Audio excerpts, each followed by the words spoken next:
So Judge, after meeting you and being able to explore Freemasonry with you and meeting your family and all that, it was really been an exciting experience for me. Early on in our relationship, both you and your wife very strongly suggested that I go to Rosslyn Chapel. We had talked many times. I had seen, you give presentations, and I think it was your wife Gloria who said, you just need to go, and you'll understand a lot more about what my husband's saying.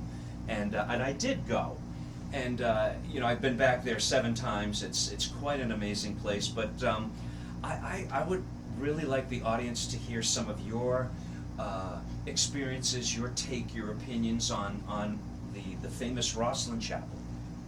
Well, years ago, and I can't remember the young lady's name who was the caretaker, so to speak, at Rosslyn. She and her husband, they took care of it, and they would put on a little play. You'd go there at night, and it was what happened way back when. But so many things keep happening at Rosslyn. For instance, I have a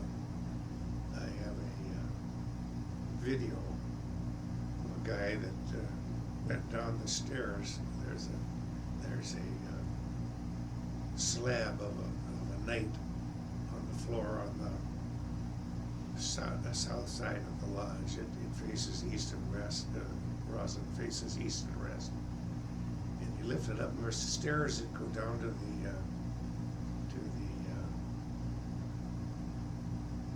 well, I guess it's really a mortuary, because The crypt, it's the crypt. It's a crypt down there. But it's all blocked up, all closed up with stone, because they did it before Cromwell came, because he was destroying everything. Surprisingly enough, he didn't destroy Rosslyn. He told his men to take care of it, because he was a Mason. And that used to be where the castle was. But after the Battle of Rosslyn, this Englishman that was a prisoner of the Earl of Rosslyn told him, your castle would be better over there. And it was moved. And they always told us that there was never a crypt under there. Well, there is. This wife's husband, something collapsed, and there's 2 stairwells, and obviously they aren't worn, but they go down. And he's opened it up down below, and there's a big arch, and it's a crypt underneath the castle. Well, in Rosslyn Chapel, there's a lot of little things that it was built. They had a video that some of the guy that was an expert. He was telling that Rosslyn was built long before the Freemasons. And I thought to myself, who the hell do you think built this place? They built St. Magnus in 1100. Freemasonry has existed for a long time, but there's a lot of marks in the building of Freemasonry, the guys that built it. And it was dedicated to St. Matthew's. And at the time of the eastern windows, at the top of it, there's a little, where the windows come together, there's a little opening up there, and the sun comes there. When it rises on St. Matthew's Day, it shines to the opposite wall. Well, they've put a baptistry on in the 1860s, and that wall was destroyed, but somebody, I think it was you, got me a picture of the old wall. And sure enough, way up on top is a plaque to St. Matthew. Well, that disappeared, of course. But it's a place of a lot of interesting things, and a lot of the present day people don't know this. Although I had a woman one time who said that she was showing me a plaque on north corner of Rosslyn where you would first go in as an apprentice mason. And she said to me, "Are you a mason?" I said, "Yes."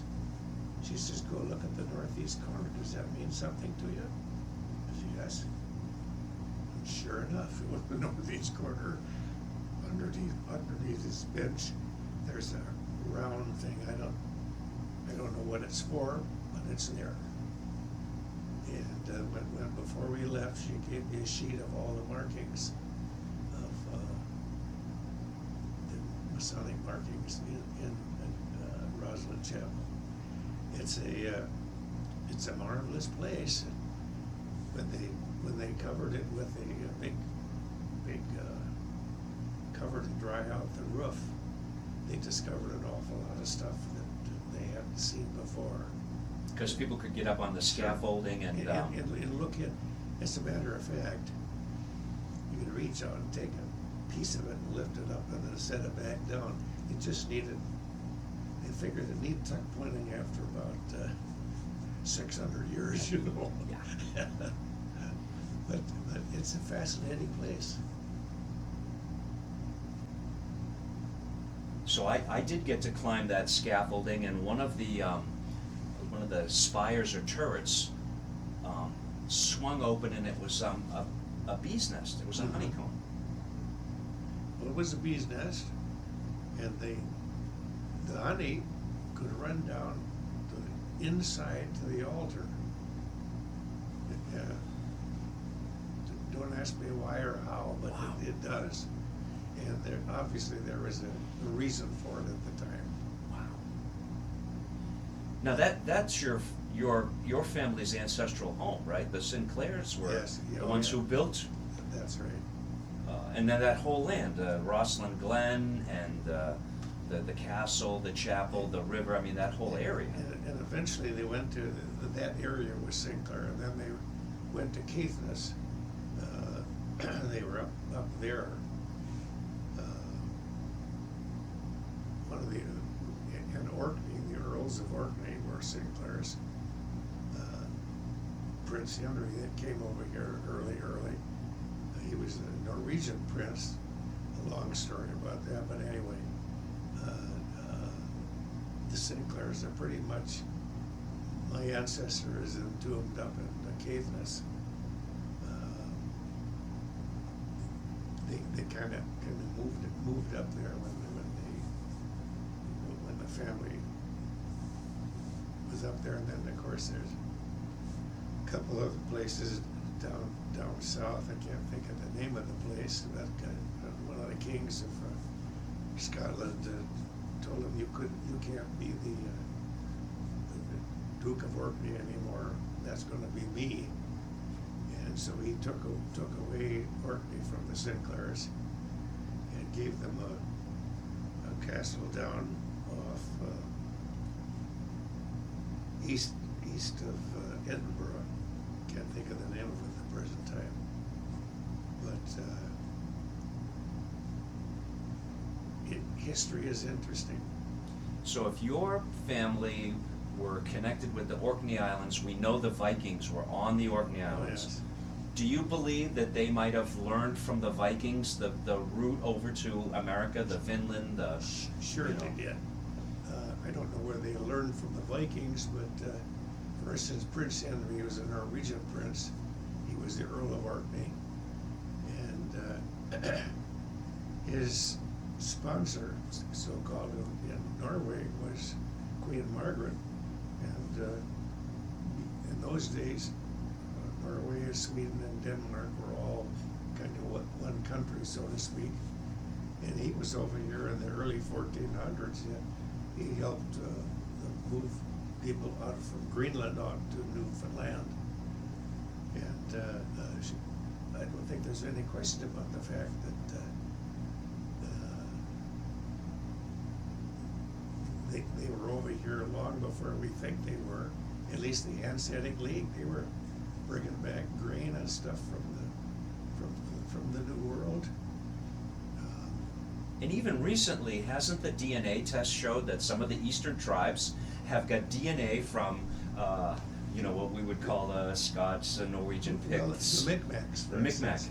Micmacs in Newfoundland, or Nova Scotia, they have Pictish DNA. They found that. It's interesting because did they come over to Scotland too? I have no idea. Or, well, yeah. But then you had a tribe of Indians, I can't remember, we called them Indians, a tribe of Native Americans, let's say, that spoke Welsh. Well, not too many tribes spoke Welsh. No, I saw a talk one time on trade silver, and the two biggest, the most sought after trade silver from Native Americans, it was either the square and compass or the Templar cross. Well, They wanted the trade silver in those shapes. yeah. It's interesting. Masonry's been around a long time. Yeah. Well, and you know, I mean, I'd gone to Rosslyn. I had you know, been to Scotland quite a few times. I came to Burns Night, which we'll talk Yeah. about in a bit. I didn't know I had any Scottish roots. I just thought I was French Canadian, basically, and some English.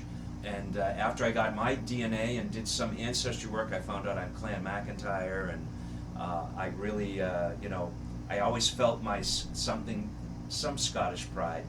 And you know, I've learned a lot about you, about Scottish history. I don't know if you would just talk just a little bit. I don't know. We can say it's great to be Scottish. Yeah, that's right.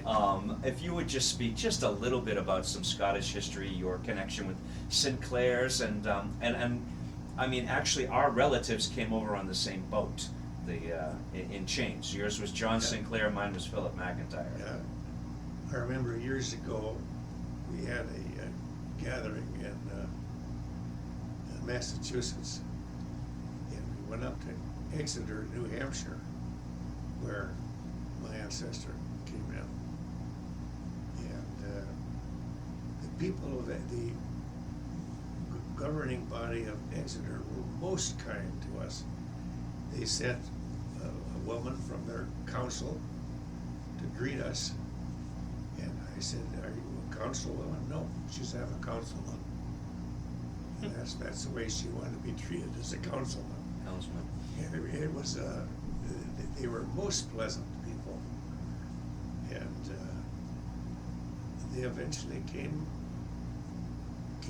east. A fellow by the name of Ed Nyram and George Sinclair came out of Lisbon, Maine, and ended up in Byron, Minnesota. And before that, we can trace her back into the Scandinavian countries. The Rala the Gaga, they had big long legs.